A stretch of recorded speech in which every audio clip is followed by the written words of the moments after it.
Welcome back folks, and welcome back to a new video. So today we're gonna be reviewing Fallout on Amazon Prime. The show has been released on April 11th and I've been watching this, I'm gonna be honest, 2 times already. So I finished watching once and I was like, okay, before I make a review, I'm going to rewatch it again and pay close attention to all of the details and everything which they have presented in this season. And I'm going to be honest, I am very positively surprised about this. So keep in mind that this review is going to be with spoilers, that's why I waited this long before the review came out. So I will be talking about all of the characters, plots, and also the ending, and basically each episode. So if you haven't watched the show, you have been warned. So Fallout on Prime is created by Geneva Robertson-Dworet and Graham Wagner, and it stars Ella Purnell, Aaron Moten, and Walton Goggins as Lucy McLean, Maximus, and Cooper Howard.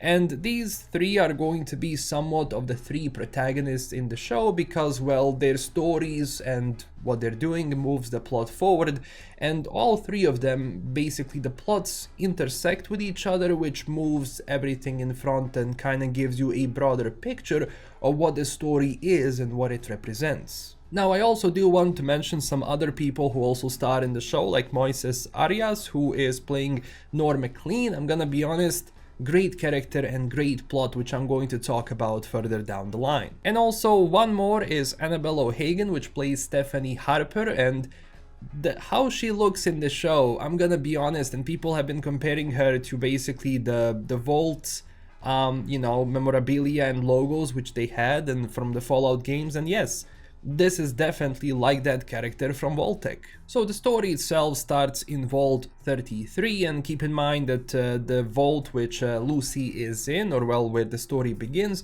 is a triage of vaults. So Vault 31, 32 and 33, which are all connected with themselves. So technically you don't even have to go to the surface to move from one vault to another. And then, as we've seen in the first episodes, basically you kind of get the point of what this vault is about, and the characters don't know that each vault was basically an experiment, and their version is basically that they're going to wait there and they're gonna be creating people and managing them in a way so that they share the same ideals, so that eventually when they do Reclamation Day, when they go out into the surface to colonize and rebuild, the world, they're gonna be doing it in their own way.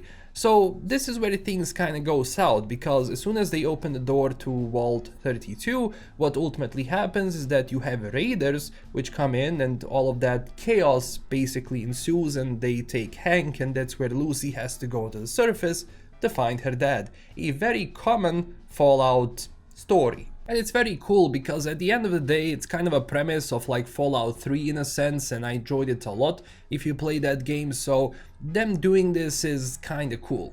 And that's basically when they go to surface and all of the problems begin. Now that's also where we meet Cooper Howard, an ex-actor who was basically this cowboy actor, and he was mainly that Clint Eastwood kind of a type. And later on, obviously what happens is that after the bombs fell, I guess he stayed on the surface and he became a ghoul. And through all of this, story, he's trying to find his family. And it's kind of cool that the reason for it would be actually to go and is to meet Hank, who's played by Kyle MacLachlan, who is an amazing actor. I mean, if you watch Twin Peaks, you know what I'm talking about. So that's where the whole story premise begins, because you have Maximus on one side, who became a squire in the Brotherhood of Steel, and then when he goes out with his knight Titus into, well, to find the Enclave scientist who escaped, that's where those things turn south. They were attacked by a bear, and what happens is that ultimately Maximus ends up with a suit. And I'm gonna be honest, it was kind of interesting to see like what he did with Titus, like looking at him basically dying and bleeding out. Now, also, at the same time, if you're talking about Brotherhood of Steel, what Titus did is a kind of a cowardly move. So in a sense, if the word got out that Titus basically did this once they returned back to the Brotherhood of Steel, it wouldn't really go as Titus, would have expected, especially later on down the line. So just leaving him to die there was kind of, I think, a very pivotal moment for Maximus himself, because he was like, okay, I think I can do better than you.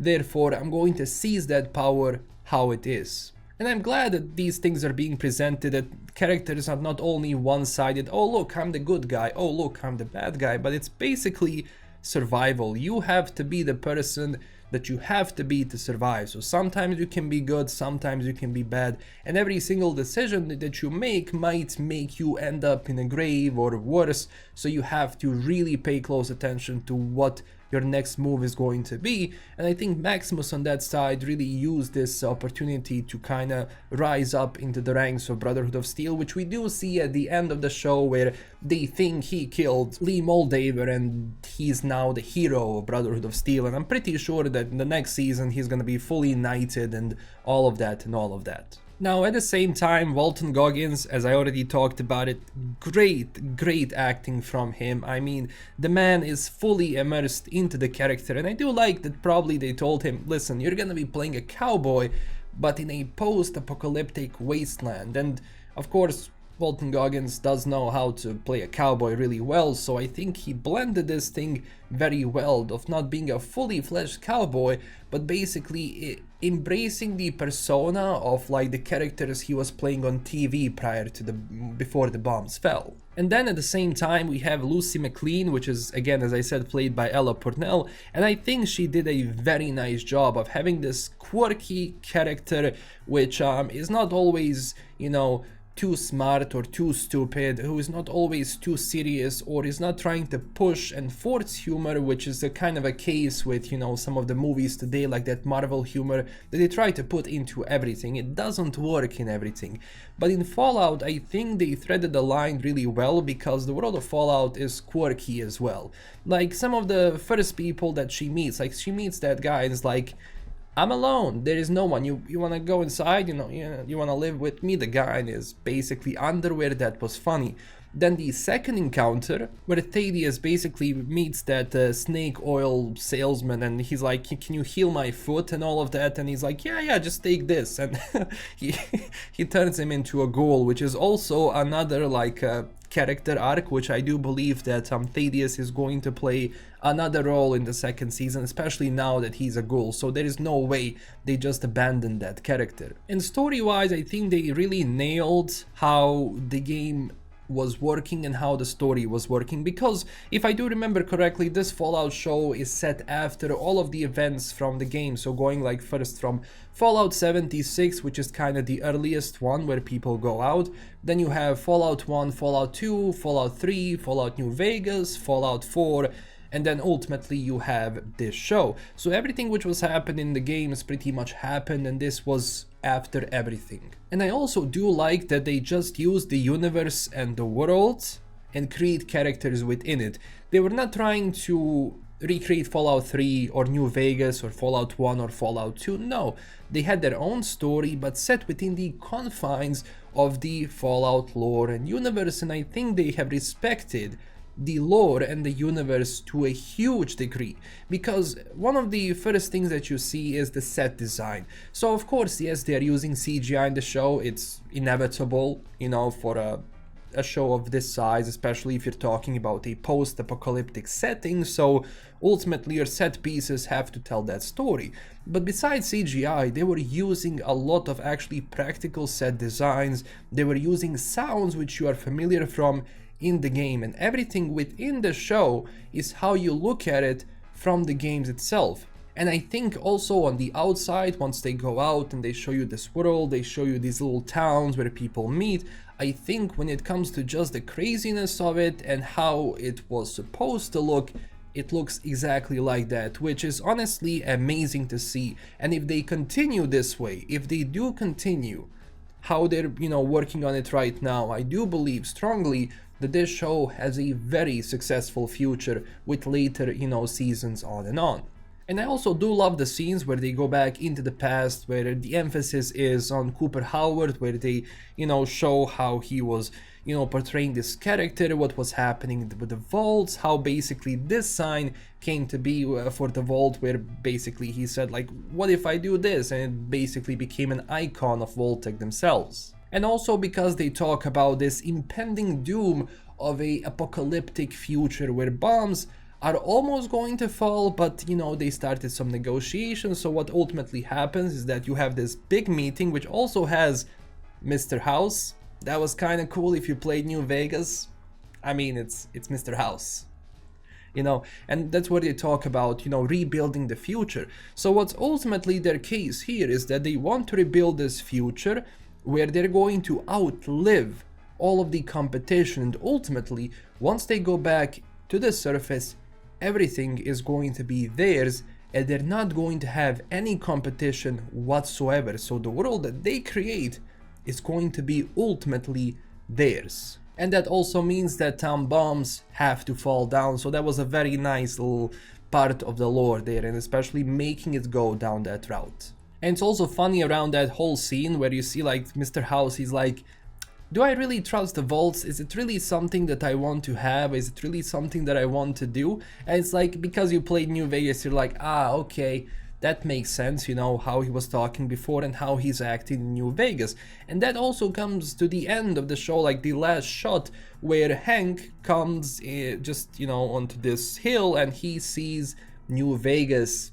And that's going to be a big thing in the season 2, which I'm sure is going to be nice. But at the same time, I am thinking, how are they going to do the lore and the story when it comes to Mr. House and everything, you know, lore wise, and how is that going to be, especially with everything which was happening in New Vegas. Now also a big premise of the show is also about, you know, this escaped enclave scientist who ultimately we find out is carrying cold fusion inside of him, which is going to give the infinite and unlimited power source to everyone in the world. And that's ultimately what happens, is that once the cold fusion was activated, all of the electricity, all of the light around came on.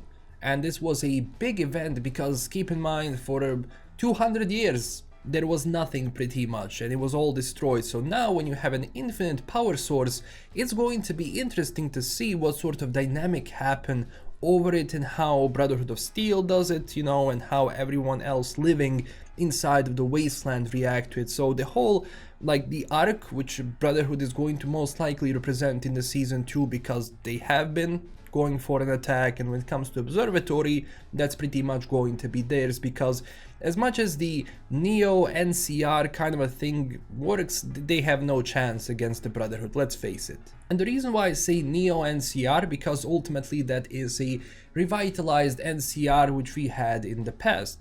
Because one of the things where people started talking about, okay, what was happening with this, like what's happening with Shady Sands. Keep in mind that if you haven't played the games, Shady Sands is kind of a big deal. In Fallout 1, Shady Sands is a location which you go into, it's a location that you visit.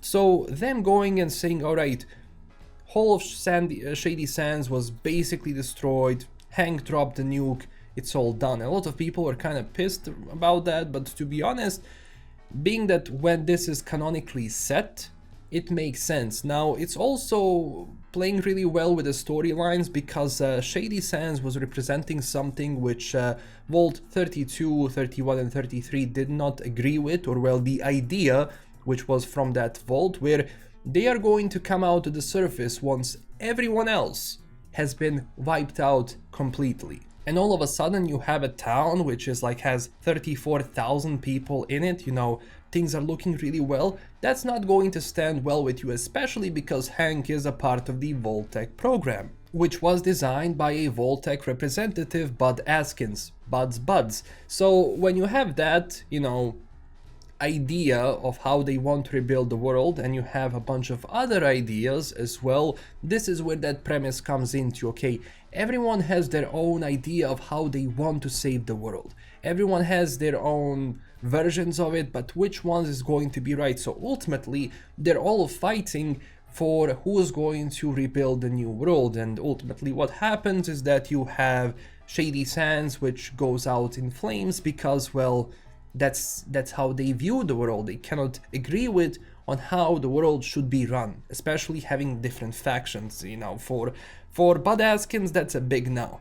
Having any sort of factions, everything is going to be within the management itself. And also one of the more fun things in the show for me was the Vault 4, which is completely ran by scientists. I'm gonna be honest, how they started that and how they were portraying that, which I do believe it was intentional, of course, to make it seem like you're in some sort of a cult because everything is safe, you know. Maximus got this whole bag of like sugar bombs and different stuff he can eat, and I was like, as soon as that happened, I was like, okay, something is going to end up badly. And then they pull out Lucy and the guy takes a sword and he's like, okay, things are gonna go turn badly now. He's like, I'm banishing you to the surface. I'm like, okay, this is definitely not what I expected. But then we learn, you know, more about the vaults there, and they were basically an experiment, or well, Lucy leans they were an experiment, and that the people that she's looking at, like the overseer with one eye and the guy with the nose, is that they were testing on people. And ultimately, when everything fell apart and when they started bringing in people from Shady Sands, the survivors and so on, that's where they started making their own version of the vault, helping people and so on, which I think was a very cool thing to do. But I definitely did not expect the turn of them saying like, oh, you're just going to be excommunicated to the surface, which is a punishment, to be honest. Yes, if you are living inside of a vault and someone tells you go out in the apocalyptic wasteland, it's not going to be that enjoyable, but for Lucy that was kind of okay, whatever. And also, of course, for the end, we have this character shift in Lucy because she had that golden rule. She was from the vault where they were trained to do good stuff. She was not prepared to go out and, you know, see the world for what it is up on the wasteland. And also, like, Cooper tells her that. Cooper tells her, you're just me, but before I got changed. So we can kind of assume that Lucy is going to change as well, but we'll see how much she's going to change. And that's where we have the story moving forward, because they're going after Hank now, which ultimately means New Vegas, which ultimately means more good stuff to see. And also Maximus, as I said, is most likely going to move a lot further into the Brotherhood of Steel, especially because they want to create a Brotherhood of Steel which takes the power from themselves and not basically have people like Titus who just dies running. So I really do hope that this continues as it is in the second season, because they can really work on everything which wasn't working in the first season. They can push it forward and they can make it even grandiose in that sense, hopefully with a bigger budget, but we shall see. I hope Amazon really pulls out the bag this time and says to them like, create something amazing, because when you have fans of the lore and the universe like you have in this show, you can always get something really enjoyable and something which is not trying to change stuff from the original. They're not trying to reinvent the wheel here. They have the foundations of the lore and the universe and the world, and they're working in it, which is very nice. So ultimately, my verdict, yes, I absolutely enjoy this show, and for everyone who loves Fallout, and even if you never played a Fallout game ever, you can check this out, and it's probably going to push you into Fallout games, because what's happening right now with Fallout games is the exact same thing which was happening when Edge Runners came out for Cyberpunk 2077, and what was happening with The Witcher 3 after the first season of Netflix The Witcher, where those numbers jump. So you can kind of see like there's like what, 150,000 people playing Fallout 4 right now, then New Vegas, Fallout 3, all of it, just phenomenal. And as a long-time Fallout fan, I am very happy they didn't, you know, waste this opportunity, because if this season came out and it wasn't good, I would doubt they would continue moving forward with it. But because it got all of those good reviews, I think they have something here which maybe is just going to stay with this quality. But I mean, you can't go wrong with Walton Goggins. I'm a huge fan of the guy. I mean, I started watching the show with him called Justified, and I'm gonna be honest, Justified is really not popular where I am, so just watching the show, he was phenomenal in that first season. So this is everything for today. Thank you so much for watching. This is my full review of the show. I will have more videos in the future about the show where I'm going to talk about those little details and everything which we have seen, you know, analyze it further down the line. But let me know down below in the comments, how did you enjoy the show? What did you like? What didn't like from the show? And at the same time, if you enjoyed this video, don't forget to smash that like and subscribe button, and check us out on Twitter and Discord. Huge thanks to my current Patreon supporters, and I will see you next time. Bye bye.